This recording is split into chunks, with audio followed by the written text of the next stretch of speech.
Hey, well, what's up, guys? Welcome back to The Collision. Daniel here to talk about the new DreamWorks animated movie, The Bad Guys. They might be bad guys, but are they in a good movie? I've seen it, so let's talk about it.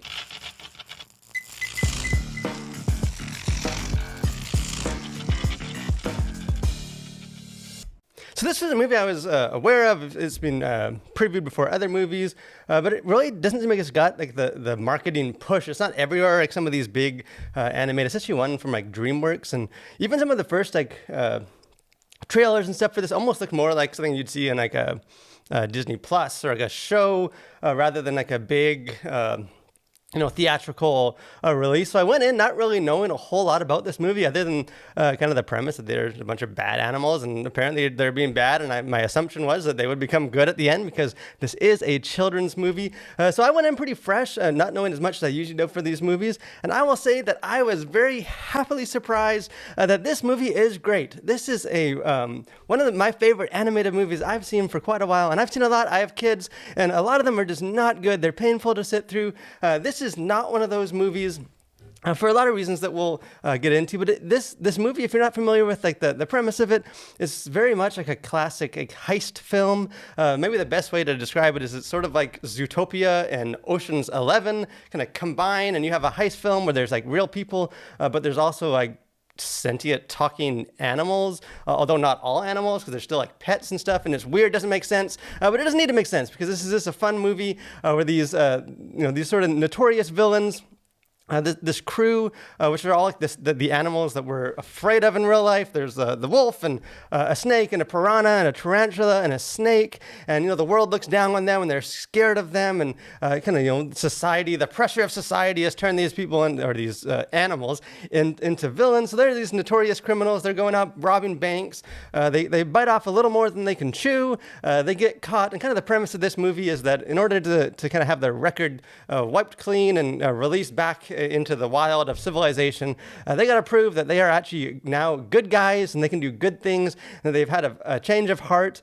So these bad characters have to pretend to be good so that they can get set free to once again be bad. And it's a relatively simple story, but one of the things that makes this movie fun is that it is constantly kind of in classic true like heist movie fashion. This movie is constantly zigging and zagging and twisting, and you kind of think you've got something figured out, and then something else happens, and there were some kind of major things that you can kind of see coming a little bit, but the way they do that and kind of how they follow that, and there is so much like double crossing, and everyone's heisting each other, and that's probably the best way to describe this movie is just that it is a ton of fun. This is a fast-paced movie, but not in like a fast pace as far as like the Lego movies or even like some of the Minions movies where it's just like stimuli, kids, stimuli, excitement, sugar rush. It's not really that. Like it's not just like a crazy, overwhelming, just stuff's always happening in colors and zany stuff, but this movie it keeps moving. There's very few kind of slow, dull moments in this. The characters are constantly doing something. Every time it kind of slows down for more of like a heartwarming, one of the teachable moments. That kind of slows the pace down. It quickly decides, let's just go for another joke. Let's make this fun, and maybe that's being a contrast to something like the Pixar movies, which are obviously most of those movies are great, but where a lot of those movies where Pixar seems to almost, at least in my opinion, to almost take themselves a little too seriously, where they're so focused on just sort of these real, deep, heart-wrenching stories that sometimes they kind of forget that they should also just be a fun entertainment and not just this, deep, moving story. And this movie, The Bad Guys, it kind of is in contrast to that. That's not to say that there isn't, good lessons and there isn't some emotional things, or the whole gang, the whole crew is likable and endearing. You like the characters, so it does have some of that, but for the most part this movie is just content just to be entertaining. It's not in just like a shallow like Angry Birds kind of way, but it's trying to be a good time. It's trying to have humor. In my theater there were some people, some of the parents in my theater, that they were just belly laughing throughout this. And that's another thing I'll say, that this is a legit funny movie. I like funny movies. I like funny things and jokes, but I'm not typically I'm not a very verbal, in movies. It takes quite a bit to make me like laugh out loud in a movie. And there were several kind of scenes and moments in this movie where I legit was laughing out loud. There were some real funny gags, some real funny jokes. And kind of, I don't want to spoil any of the jokes because that will take away the fun if you go see this. But a lot of the jokes and stuff is just the way they kind of build up the moment, and then kind of twist it and kind of turn it around and turn it into a gag that you don't see funny or that you don't see coming is just funny. This whole movie is funny. Everyone in my theater was laughing. It wasn't even a very crowded theater. It's a funny movie. And another thing about this movie is the animation. It's good. It's quite like stylized, and in some ways it's almost like a stew. Like they kind of have different styles that they all threw into this. There's kind of like a mixture of like 3D animation and 2D animation, and some of the scenes almost seemed like they were framed in like a comic book kind of classic stylized sense. But this is a pretty movie to look at, and I think it's not to the level of like like a Spider-Verse or something where like the stylization of the animation is one of the biggest draws to the movie, where it's like constantly it doesn't like draw attention to itself. You're just constantly like watching it as like for the animation, but it's definitely seems like it was inspired. You can see that the animators are having fun with this, and even some like the little tropes they've pulled from from the heist movies, and the way that they kind of have like little bubbles and kind of introducing the crew, and they have like all their record and like the montages and stuff. So the animation in this is definitely quite enjoyable. Right, all those things kind of come together to just make one of the most enjoyable animated movies that at least I've seen in quite some time. As far as kind of content on the surface, this is a wholesome movie. It's a clean movie. There's really not much to talk about as far as kind of content to be concerned about. There's no sexuality that I noticed in this movie. Nothing to be concerned in that way. Violence, there's no violence unless you count like a snake eating and regurgitating an animated guinea pig. That's about the extent of the violence you get in this movie. And profanity, there's not... thankfully, which is not always a given with these animated movies these days, the closest that this movie comes to like profanity is there are at least one, I think maybe two or more like placeholder swears. Like the wolf character, says "oh fudge," and you obviously know what that's kind of standing in for. Another character says "OMG," saying the actual letters "OMG," not what they stand for. So that there's a few of those sort of things that seems common in these movies, but no like actual profanity. And there is. I guess what you might call like potty humor. At least that's what we called it when I was growing up, and the fart jokes and some of that stuff. And but at least the way they did that is, it's supposed to be kind of gross, but it actually serves the plot in a weird way. So again, I don't think it is a kids movie. Kids will think it's funny.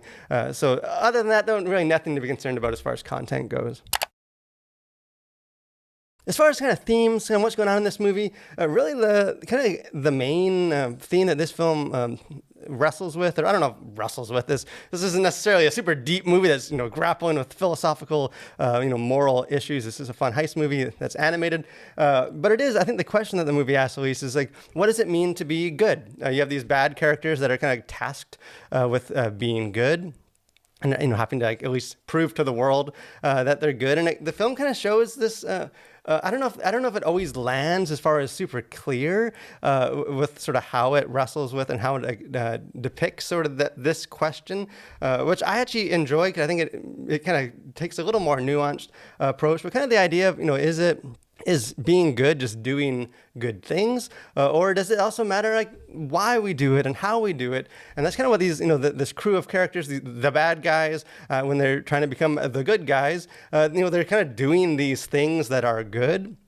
But the film kind of makes it clear that that's not really enough. That they're just because they're doing good things, that there's still something missing from that. And it even shows one of the kind of their mentor, the guy, the sort of philanthropist, gerbil guinea pig character that he's just famous for. He's always helping charities and everything, and he's sort of the one that's tasked to train them how to be good.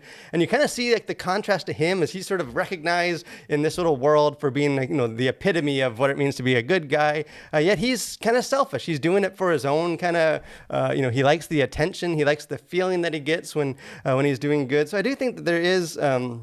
The Bible verse that came to mind with the pig is in Matthew, where it's talking about, when you pray, don't go pray in public and loud like the hypocrites, but what you do in secret, God will see and will reward. And this guinea pig's kind of like the contrast to that is all about doing good publicly and trying to help these bad characters do good publicly. So I do think that it's an interesting theme, and I think it's one that kids, and adults, but that kids can kind of, there's some teaching moments to it. I don't know. Like I said, I don't know if it always lands necessarily in a super clear and concise, like Aesop's fable, moral at the end of the story. Even by the end of this movie, although the characters kind of have learned kind of the way that it does sort of, land on what it means to be good, still is somewhat kind of self-serving, and it's about this, they call it like the good tingle, wolf's tails wagging, and they feel good about doing good. And one of the kind of the good characters is talking to the other characters and saying, hey, this is your chance to kind of rewrite your story, take charge of your life, make it a better life. And so in some ways, it still is kind of like a do good because it feels good, because it's good for you, because you can do your new story as a good guy, and there isn't quite as much of like a do good because it's just the right thing to do, do good because we should love our neighbor as ourself. There is some of that, especially with the crew as they sort of work out their differences and learn to kind of sacrifice for each other and what it means. So it's not like the film is only telling in a self-centered kind of worldly perspective, but there is that. So it isn't necessarily a super clean the way it unpacks that. But I do think, especially if a parent is watching this with a kid and want to talk about the film after, there's definitely some good lessons to talk about and discuss. So in the end, this is a good movie. I had a lot of fun at this movie. This isn't one that I was like on my radar looking forward to, but it's just fun. And it was refreshing that as much as I like the Pixar movies and some of these more serious movies that maybe wrestle with some deeper themes and make me think a little harder about stuff, it is refreshing just to watch a movie that just wants to be fun, wants to entertain you. It sprinkles just enough kind of good moral lessons in there to satisfy people. But for the most part, this movie just wants you to laugh, wants you to enjoy yourself. And it's only like an hour and 35 minutes or something. So it's blissfully short run time, doesn't overstay its welcome. And it keeps moving the whole time. So I think this is, as Christians, there's nothing really in this movie to be concerned about, even though the title is called The Bad Guys. But other than, if that's the only thing keeping you, I think a lot of people enjoy this film. I know I did. I know my kids will enjoy this film as well. But if you see this movie, if you take your kids, if you just go see like animated movies, I'd love to talk about it and see if I'm crazy, if I'm just enjoy this film more than you did, if you saw maybe some issues with it, and maybe just how you kind of took some of the moral themes and the lessons and the way that they unpacked that. If you think maybe it was good, or if you thought, hey, it did sort of present a more kind of self-serving definition of good rather than what we kind of know from the Bible. Love to have those conversations with you. If you haven't done so, could you guys subscribe to our channel, become a Collider, join with what we're doing here. A lot of movie reviews, live streams, there's other fun stuff we're doing. Like this video. But thanks for watching, guys. Stay safe and continue to collide with your world for Christ.